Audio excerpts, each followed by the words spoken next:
Hello everyone, আশা করি সবাই ভালো আছেন। কে সেরা, দুলু মিয়া নাকি নবাব? এরকম একটি প্রশ্ন করেছে, এমন একটা প্রশ্ন ছড়ে দিয়েছে এসকে মুভিজ। কি প্রশ্ন?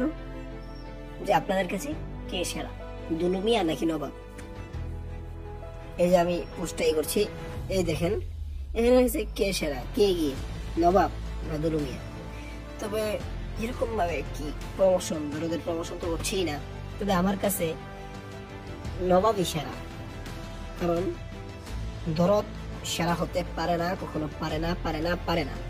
হ্যাঁ, দরদ প্রিয়তমার থেকে সেরা, রাজকুমারের থেকে সেরা, তুফান, নবাব, শিকারী, হ্যাঁ চালবাজের থেকে সেরা হতে পারে, ভাইজানের থেকে সেরা হতে পারে, নাকাবের থেকে সেরা হতে পারে না, নবাবের থেকে শিকারী হতে পারে না, সরি নবাবের থেকে দরদ ভালো হতে পারে না, শিকারী থেকে ভালো হতে পারে না, এমনকি আরো যে পাসওয়ার্ডের থেকে ভালো হতে পারে না। তো নো ইস ম্যান। তো এতটুকুই বলার ছিল, ধন্যবাদ।